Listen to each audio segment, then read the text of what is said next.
no-nos. First of all, if you want a Twitter page, well, create one for yourself, but if you want to do it for a company, you need a business case first.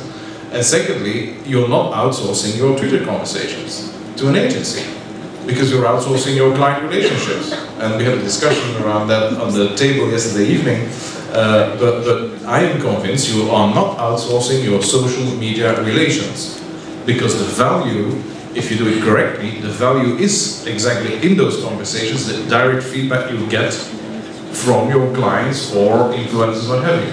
Doesn't mean that an agency cannot do social media communications on behalf of a client. There are different applications. So, Ms. Lazarimou, you think that from the client side, it all comes down to strategical decision to integrate social media within their communication?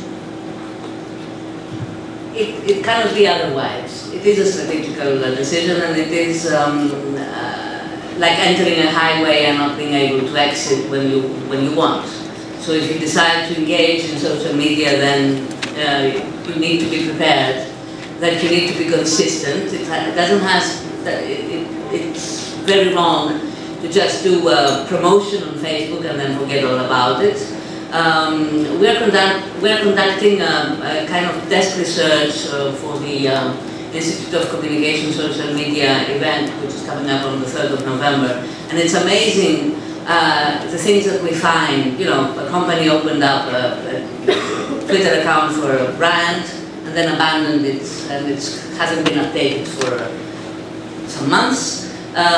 Companies want to do it as part of a promotion, but then do not come back again. So what needs to be done is to have a strategic plan and integrate social media into the overall communication strategy of the brand or of the corporation, because social media is yet another medium. You know, it was like PR in the past. I remember when I started my career, it was advertising, advertising, advertising, media, and then 5 minutes for a PR plan. Then when social media became a trend, it was advertising, a little more of PR, and then a little bit of social media at the end. This is the wrong way to go about it. Social media is a medium in itself. It's a reality that we cannot ignore, and we have to treat it like we treat all the other media. And I agree with Philip that it takes strategy, and it takes good communicators and experienced people to help design the strategy, and it takes younger people who know the immediate reactions to do that. That's why I said it's a paradigm shift, and I said that teams of older and traditional media people and crisis experts need to sit down at the same table with younger, heavy social media users. Thank you. I would like to come to you, Mr. Gortzis, and ask, we're used in perceiving social media in a way of, in terms of defense. Most companies are defensive against the world of social media. Do you think we could talk today about a strategy for development regarding social media instead of defense?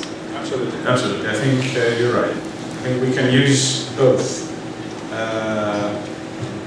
The only thing that I want to add a bit also in the discussion that we had, I have seen, at least with my clients, that clients who are multinational are more willing to use social media.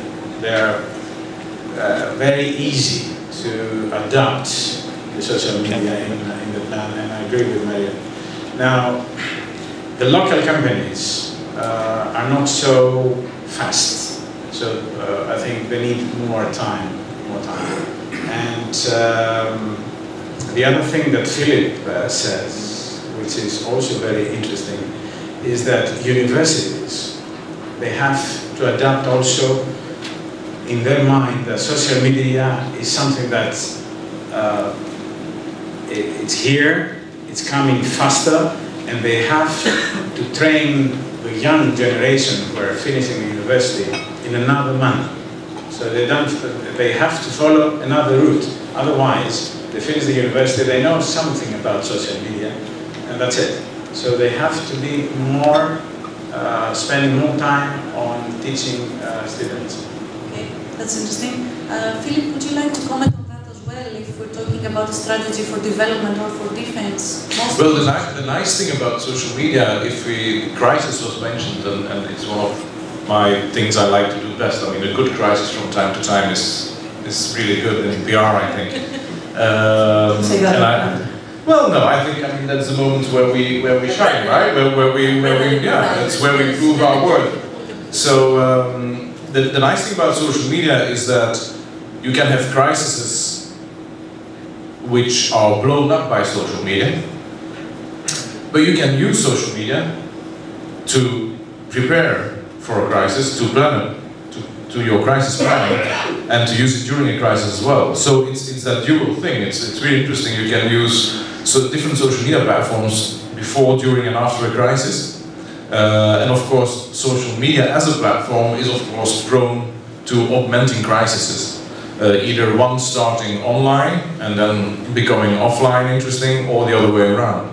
But so there's a really interesting thing there, that you can use the same tools to protect, to enhance, etc. That's an interesting one. Can I ask something to Philip? Philip, tell me something, because I have some black spots somewhere speaking about blogs. So I know that I know that I can go through a blog without nobody knows who is going on the backside and spread a rumor, which I found very difficult then to find out who is the one who have created it. So how you deal with it? Well, I think I'm a blogger myself. It's just a couple of people who would blog anonymously. You're either living in China and have a critique to the government, you're living in the US and have critique to the government. But I mean, it's really in general, people who will blog, seriously blog. Why would they do that? I'm blogging because I want to share my opinion. I want to be able to express my right on expressing myself, etc. So I'm not going to do that anonymously. You have a couple of bloggers who do that anonymously for very good reasons. And then you have, of course, those detractors, which could be someone from the competition blogging anonymously about your product in a negative way, etc. Now I can tell you, bloggers from that type don't last very long. There is a huge social control in the blogosphere. We control each other. We go down on people who anonymously always, critique a certain organization, a certain whatever. But we take them out after a certain time. Because bloggers in general, again, they blog because they want to express themselves. And when you express yourself, it's with your name and you stand for what you write and say. So in general, it will be. Now, even anonymous bloggers, if you know the techniques, you can find it. I think you have a comment, Mario? I have a very interesting case to share with the audience. We have one of our clients had a huge rumor attack, and a repeated rumor attack, which started by a chain mail, got picked up by blogs, and this happened once, twice, 3 times. And the client got very worried. Sales began to drop. Prints of the chain mail were on cantinas and all that stuff. So he called us and said, I want to do a paid advertising. The immediate reaction, I want to do a paid advertising to explain that these are rumors and this is not true. We said, no, you don't have to do that, and it's wrong to do that. Because companies that are under a rumor attack for whatever reason, legitimate or not legitimate, have their credibility at a very low level. You have to fight fire with fire, and you have to use the social media and the internet to respond. And we used a tool which we call the social media release, and we gave evidence of the fact that what the rumors were about were wrong. We gave the documents, we scanned them, we put up photographs and letters, and we sent a link to the bloggers and said, if you're interested about the company's point of view, here are the answers. We had huge success. The bloggers who had transmitted the rumor were very eager to say sorry, to congratulate the company for giving them the facts. Some of them deleted the post from the blogs, and it was very, very successful. And like all media, the respectful media will shine, and they are the ones that the client would want to use. The same goes with the social media. Cheaty people get controlled. Thank you. I think this covers a little bit the issue. Υπάρχει ίσως καμιά ερώτηση, κάποιος θα ήθελε να απευθύνει κάποια ερώτηση στο πάνελ? Όχι. Σας έχουμε κουράσει με τα social media σήμερα. Thank you all very much. Ευχαριστούμε πάρα πολύ. Θα ακολουθήσει ένα μισάωρο διάλειμμα, το οποίο θα σας ζητήσουμε να το τηρήσετε και επιστρέφουμε στη συνέχεια.